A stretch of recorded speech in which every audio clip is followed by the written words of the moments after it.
सुप्रभात पिलामाने तम चतुर्थ श्रेणी आमे ओ आम परिवेश को तम समस्त को स्वागत। पिलामाने आज आमे गोटे नूतन प्रसंग को जीवा। प्रसंगर ना हेउछि उद्भिदर विभिन्न अंशर कार्य। पिलामाने तुमे तुम चारिपटे अनेक प्रकारर उद्भिद देखिछ। सेमानंकर विभिन्न अंश को तुम्हें चिन्हिछ। तो आज आमे सेई उद्भिदर विभिन्न अंश गुडिकर कार्य विषय रे जानिबा। आज पिलामाने तम बही रे एई जो कोठरीटिए दिया हेछि सेई कोठरी रे गोटिए संपूर्ण गछर चित्र आंकी तार विभिन्न अंश को चिन्हैब। पिलामाने एई देखिलो एहा हेउछि एक उद्भिदर चित्र। अच्छा एहार विभिन्न अंश गुडी को चिन्हिबा। माटी तले रहुथिबा अंश को मूल कुहा जाय। पिलामाने एहा हेउछि मूल बा चेर। माटीर ठीक ऊपर अंश को आमे कांड बोली कहिथाउ। सबुज दिसुथिबा अंश हेउछि पत्र, फूल एवं फल।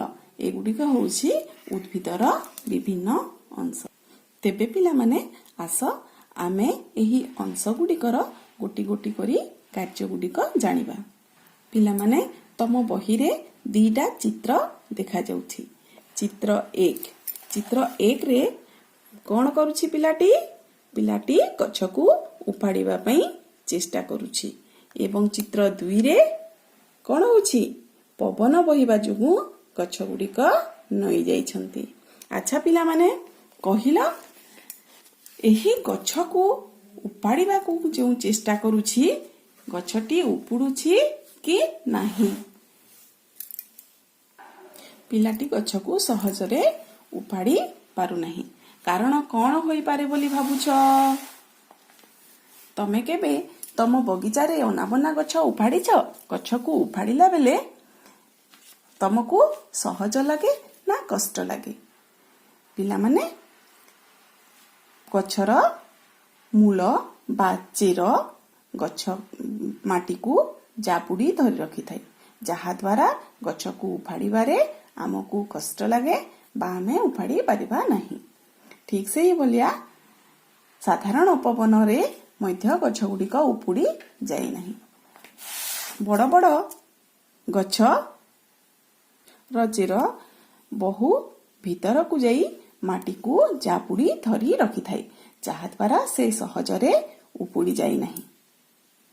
तेबे आमे कोन जानिलु जे मूलर कार्य गोटिए हेला माटी को दृढ़ भावरे जापुड़ी रखी थाए। पिलामाने तमे तम बगीचा रे थिबा गछ गुडिकरे पानी दियो ना? अच्छा कहिलो केउठी पानी देउ? आमे गछ मूलरे पानी देउ। गछ मूलरे पानी देवा द्वारा कोन हुए जानिछ?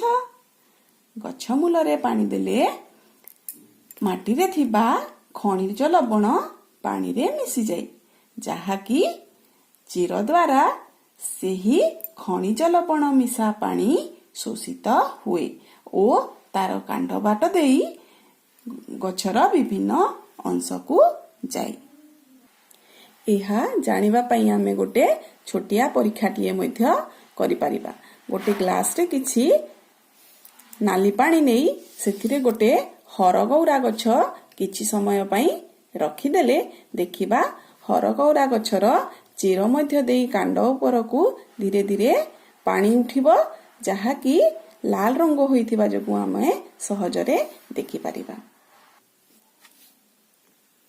ताहेले मूलर आउ एक कार्य आमे जानिले कोन? एहा खनिज लवण को माटीरू शोषी कांड बाट देई विभिन्न अंश को पठाए। पिलामाने तमे मूला किबा गाजर खाइछ ना? केउठी थाए? माटी तले थाए। अच्छा पिलामाने एठी जो चित्र देखुछ सेई दुभय चित्र रे दुईटी जाक चिर को बा मूल को देख। कोन देखिबा को पाउछ? मूलार चिर मोटा एवं एही लंका गछर चिर ସରୁ ସରୁ ହୋଇ ବିଛେଇ ହୋଇଛି। ପିଲାମାନେ, କେତୋଟି ଗଛର ମୂଳ ମୋଟା ହୋଇଥାଏ? କାରଣ ଏହି ସବୁ ମୂଳରେ ଖାଦ୍ୟ ସଞ୍ଚିତ ହୋଇ ରହିଥାଏ। ଏଭଳି ମୂଳକୁ ଭଣ୍ଡାର ମୂଳ କୁହାଯାଏ, ଯାହାକୁ ଆମେ ଖାଦ୍ୟ ରୂପରେ ଗ୍ରହଣ କରିଥାଉ। ତମେ ଜାଣିଥିବା କେତୋଟି ଭଣ୍ଡାର ମୂଳର ତାଲିକା ଏଠି କରିବ। ପିଲାମାନେ, ତେବେ ଭିନ୍ନ କାର୍ଯ୍ୟଗୁଡ଼ିକୁ ଜାଣିଲା। ସେଗୁଡ଼ିକ ହେଲା, ମାଟିକୁ ଦୃଢ଼ ଭାବେ ଜାବୁଡ଼ି ରଖେ, ଖଣିଜ ଲବଣକୁ ମାଟିରୁ ଶୋଷି କାଣ୍ଡ ବାଟ ଦେଇ ତାର ବିଭିନ୍ନ ଅଂଶକୁ ପଠାଏ ଏବଂ କେତେକ ମୂଳରେ ଖାଦ୍ୟ ସଞ୍ଚିତ ହୋଇ ରହେ।